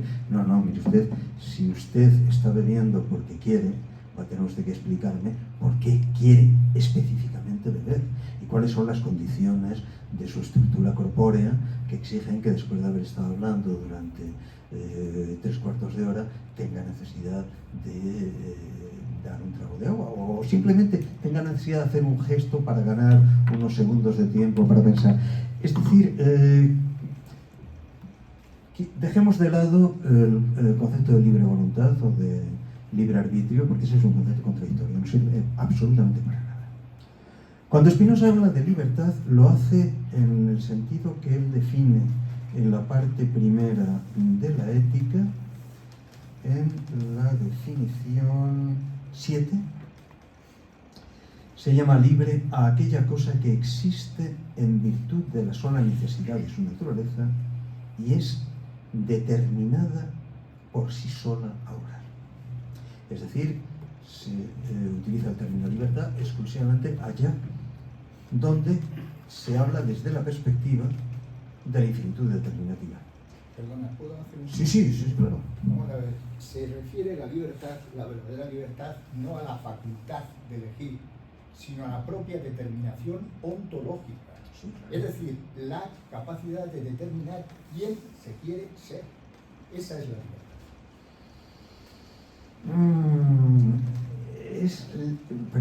la libertad. La libertad en sentido propio es el conocimiento de cuáles son las condiciones que rigen ese querer ser. Porque usted no se quiere ser. El hecho de que yo quiera ser tal cosa no es en modo alguno una elección libre. Lo que nosotros queremos ser es lo que el peso de la multiplicidad determinativa que ha hecho de nosotros nos impone querer. Nadie inventa su volición. La volición viene dada por las condiciones de construcción de la propia mente que quiere. Cuidado con eso, la volición nunca es libre.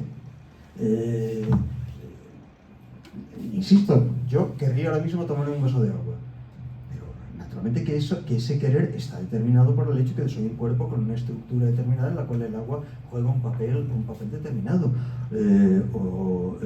Yo querría en estos momentos salir a tomar el sol porque tengo una carencia de vitamina D o yo específicamente deseo encerrarme en un monasterio porque algo en la estructura de mi imaginario me lleva a dar como el placer más alto el encierro en el lugar en el que pueda obtener eso que Pascal describe tan bellamente de la habitación cerrada en la cual encontrar a Dios. Es que, naturalmente, que el querer ser es algo que nos afecta a todos, pero que nos afecta en el sentido spinosiano del término. Es decir, que nos viene inducido por procesos determinativos, el 99,9% de los cuales ni siquiera conocemos. Y si no los conocemos, ¿por qué referirnos a ellos? No, tratamos de establecer las determinaciones que nos es posible. Eso, fíjese, en el libro primero, también en el apéndice, hay un ejemplo muy bonito. Dice, un señor sale a la calle y según va paseando por la calle, ¡pumba!, le cae una teja en la cabeza y lo mata. Y dice, claro, lo más sencillo será para el creyente que pasa por ahí decir, la providencia divina lo ha querido y la teja le ha dado en la cabeza.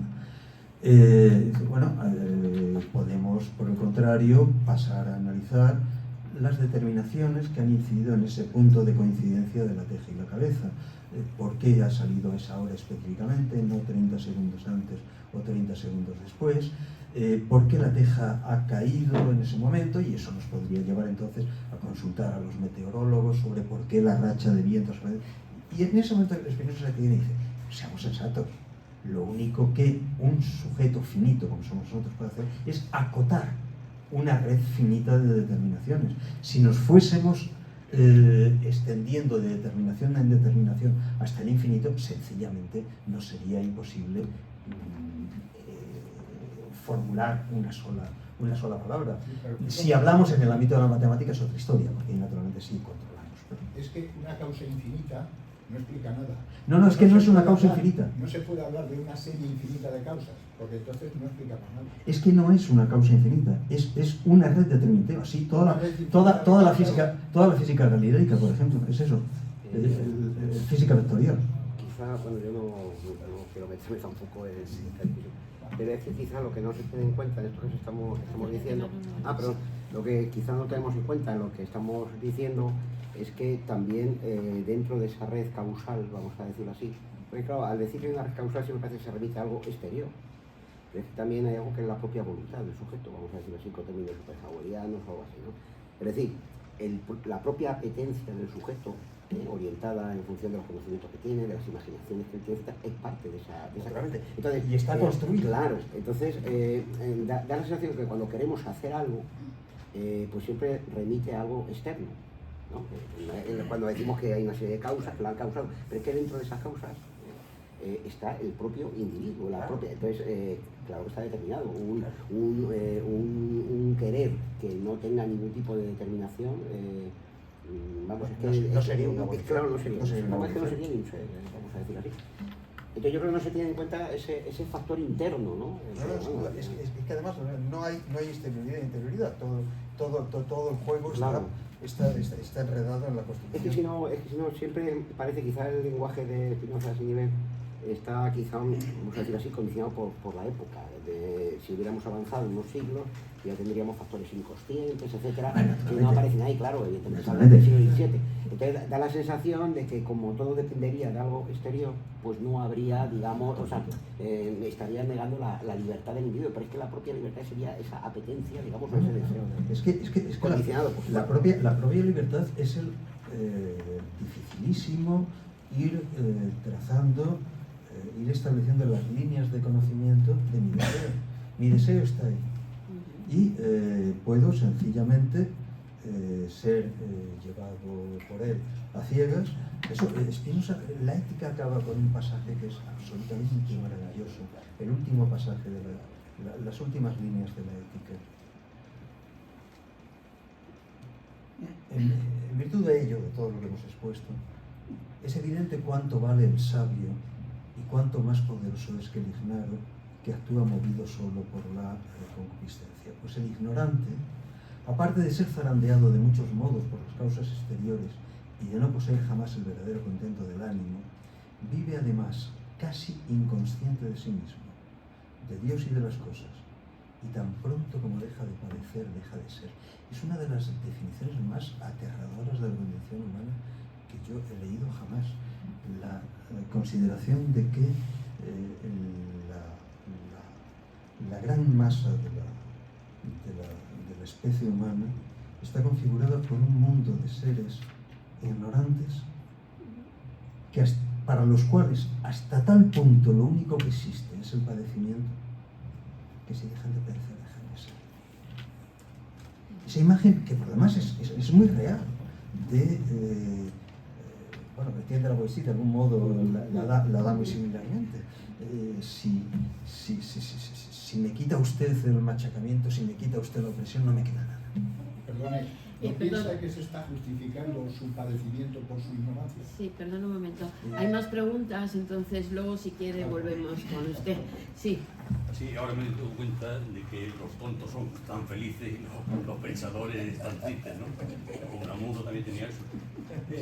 Yo lo que aquí veo que es que llegar a la verdad absoluta es muy difícil. Entonces, yo veo ahí ahora la pregunta que yo le quería hacer es lo que se llama la suerte en las personas. Porque hay personas que dicen, no es suerte, hay que trabajar y trabajar. Yo pienso que la suerte también tiene algo que ver, el azar, la suerte, tal. Entonces, ¿cómo lo...? A ver, yo pienso que la izquierda, hablando con Spinoza piensa que la suerte o la providencia o la voluntad divina es lo que Spinoza llama el asilum ignorantia, el asilo de la ignorancia. Cuando no sabemos por qué se ha producido algo, decimos que es, si somos creyentes, porque Dios lo ha querido, si no somos creyentes, porque el destino o la fatalidad lo han querido. Eso tan divertido que se produce todos los años con la lotería, que siempre hay alguna señora que sale gritando, es que me lo merecía. No, la señora ha salido la bola, no, es que me lo merecía.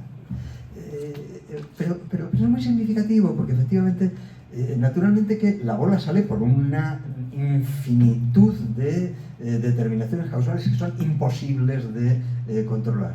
Pero naturalmente que la pobre señora está en todo su derecho de decir que narices, llevo toda la vida hecha polvo, me merecía que me tocase, hombre. Me merecía esa red, ¿no?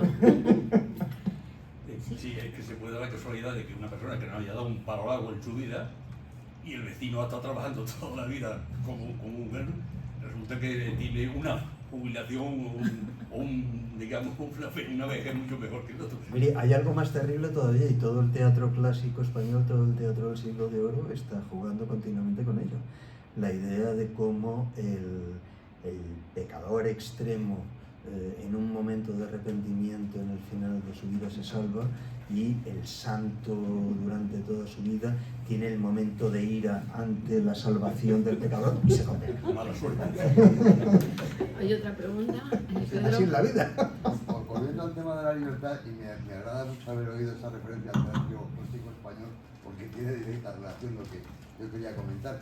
Yo creo que el tema de la libertad, y me preguntaría si en Spinoza también, casi durante todo el siglo XVI y en el siglo XVII también, por lo menos hasta 1648, final de la Guerra de los 30 años, pensemos que justamente el drama del preso de Molina, del condenado por desconfiado, que sería el caso contrario al planteado, ¿verdad? Pues es hacia 1615, 1620, fue un gran éxito teatral, ¿no? Entonces dices, claro, el problema de la libertad, ¿hasta qué punto?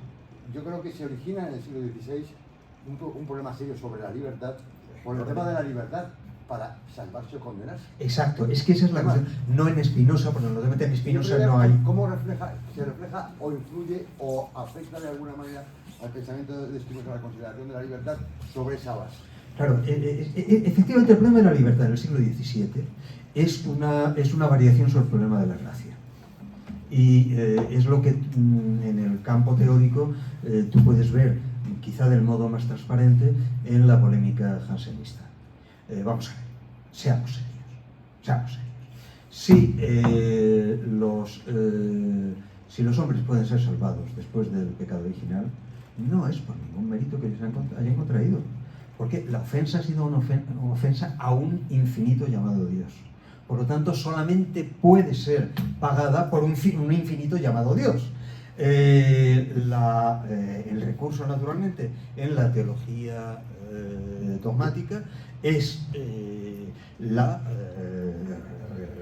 figura de la Trinidad, es decir, la existencia de una persona, Cristo, que es al mismo tiempo Dios y hombre.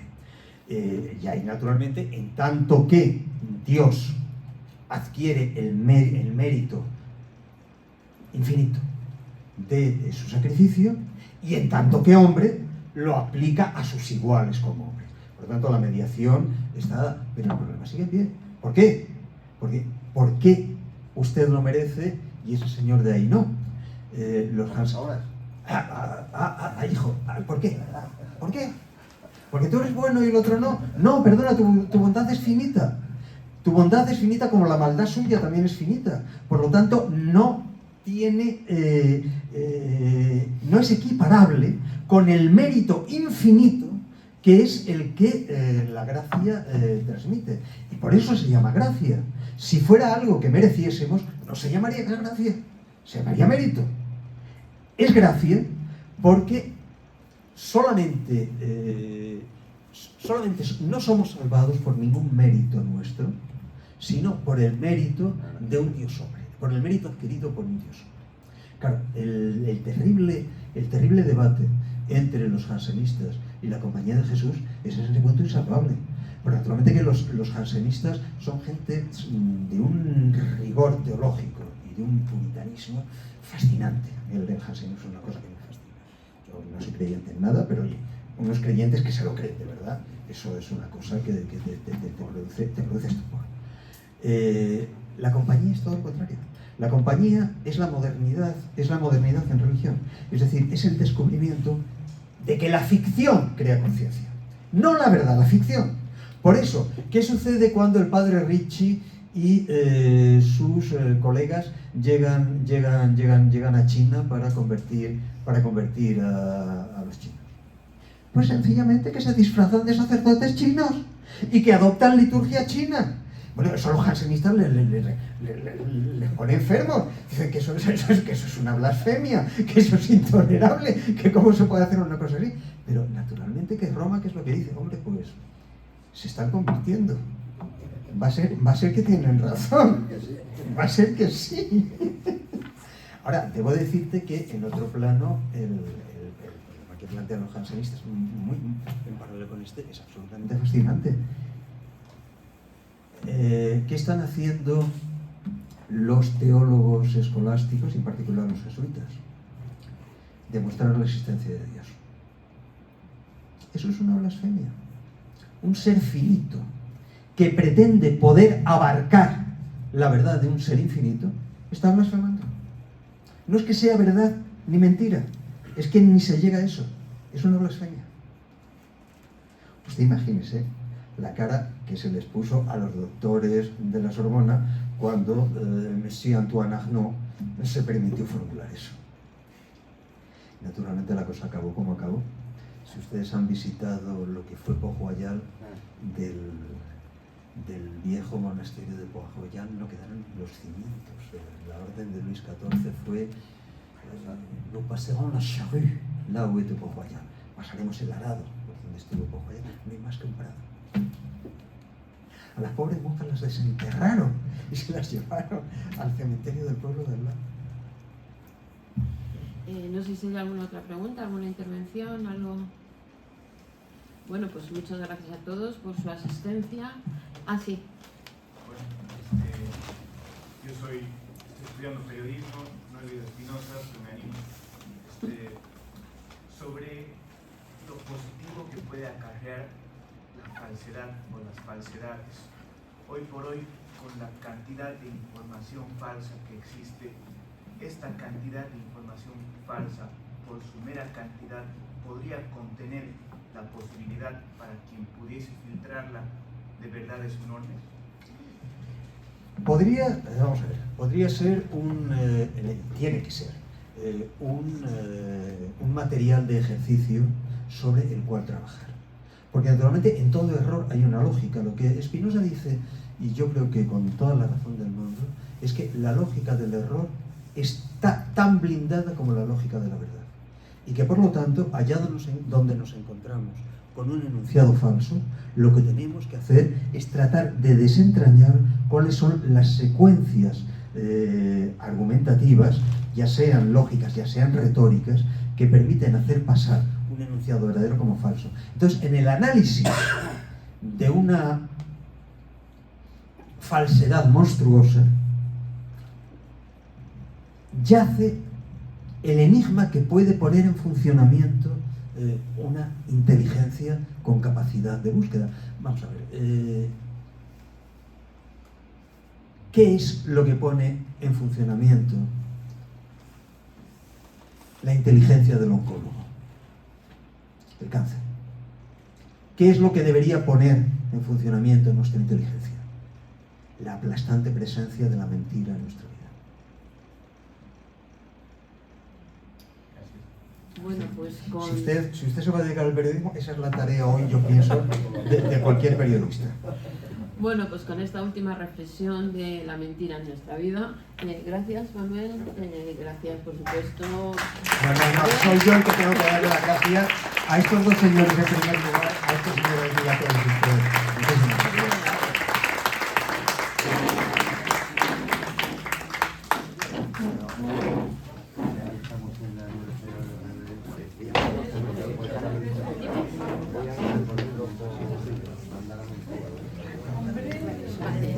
Muchísimas